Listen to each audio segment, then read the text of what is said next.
When we talk about the evolution of theater from the 5th century BC, we have to mention theater conventions.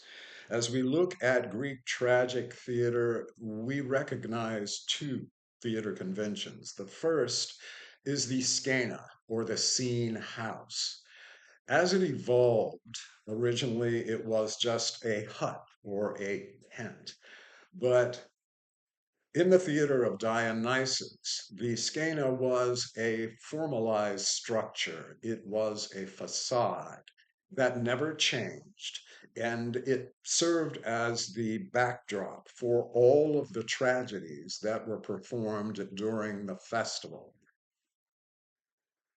It provided entrances and exits, and if we recognize this as basically the set for the play, we can see that as theater evolved, this skena became other variations of the same thing. We will see a more or less formalized facade in the Globe Theatre, Shakespeare's theatre in England during the Renaissance. So the Scena at this point was considered a theater convention. The thing about theater conventions is that once they are introduced and accepted by the spectator, they become a part of theater. We see them, we understand what's going on, and we accept them. The way the facades worked in ancient Greek theater, as well as the theater in the Globe in Shakespeare's theater, is that through dialogue we get the information about where the action of the play takes place. The other convention that we have to mention is the Greek chorus. The Greek tragic chorus was an amazing and very important element of Greek tragic theater and Greek comic theater, as we will find out. A month after the end of the city Dionysia, choruses were selected for the upcoming city Dionysia the following spring. These men, remember 15 of them for each play, um, were selected and then trained together, housed together. Their expenses were covered by a wealthy member of Athenian society called a choregos. And this person was responsible for housing, feeding, taking care of them basically. And they trained like a team, like an athletic team, a sports team, if you will. We see elements of Greek chorus involvement in theater today. A group of people who respond to the action of the play, characters who are perhaps just standing on a street corner observing the action and providing commentary. That is, in a sense, a Greek chorus. Over the years, theater goers, spectators, audiences recognized Greek choruses, and playwrights utilized them because the chorus serves so many important functions. First of all, in Greek tragic theater, chorus served as one character. That was the reason for selecting actors who resembled each other physically, and also the reason for the unified movement, the synchronized or choreographed movement.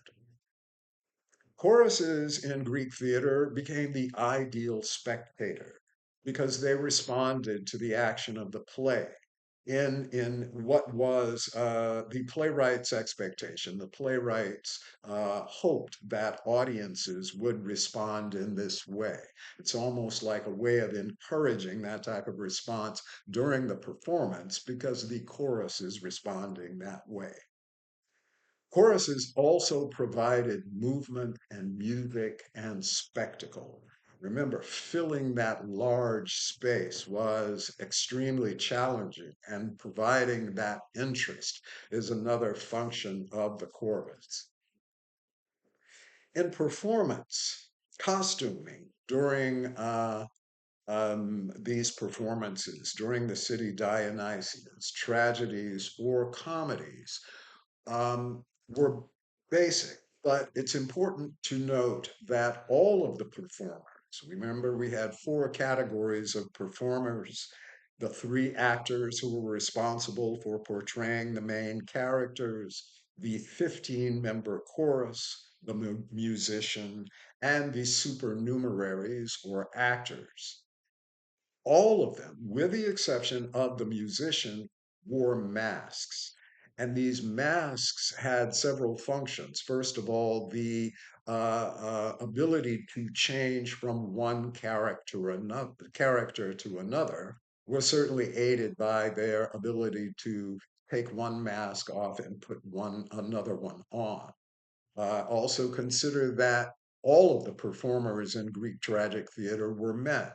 So masks were important to make that change from male to female character. In some ways, masks also help with the storytelling, of course, but the visual, the ability to create that character and have that character make an impact on the audience. And masks also assisted in amplification in some cases in these large theaters, in these large spaces. The construction of the mask, which was made primarily out of light wood or cork, were shaped in such a way that there was a slight megaphone structure that helped to enhance the voice. Now, these masks are integral to the storytelling, certainly. Costume. Most of the performers in Greek tragic theater wore robes or tunics. Some of them were elaborately decorated and designed. Other characters, of course, reflecting social class, wore rags. Usually, these ornate tunics were worn by supernatural characters. Most of the performers wore something called a chiton, Chiton, and it was a robe that usually came down to the knee or lower, and was more or less a plain robe. Remember that the mask was what was providing a lot of the distinction of the character.